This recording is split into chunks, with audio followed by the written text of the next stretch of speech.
Hi there, I'm Dr. Caruso, and thanks for joining me today at Dr. C's Morning Minute.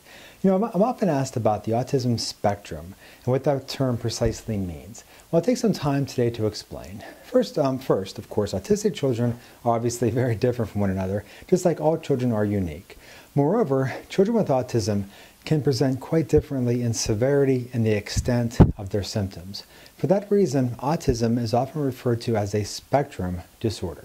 This means that the signs and symptoms are on a spectrum or continuum from one extreme to the other. For example, one particular autistic child may be able to speak in short phrases, demonstrate affection with his parents, and only occasionally hand flap. However, another child, also diagnosed with autism, may be completely nonverbal, exhibit no affection, and display incessant odd behaviors, including toe walking, spinning objects, and obsessively lining up objects.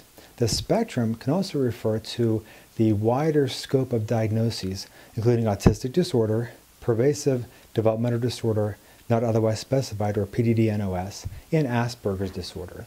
The two extremes on this spectrum consist of autistic disorder at the one end of the spectrum, the more severe end, with Asperger's disorder at the other end. Asperger's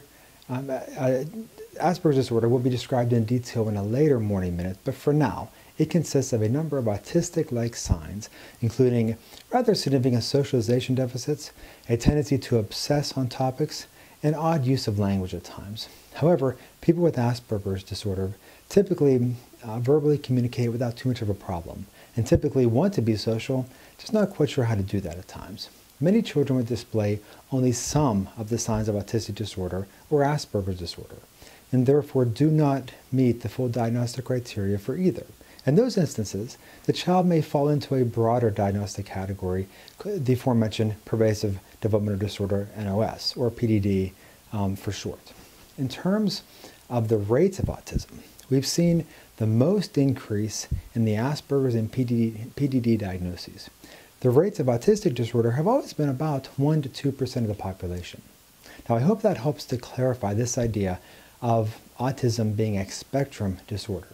As usual, don't hesitate to email any questions at drc@autismcenterpittsburgh.com.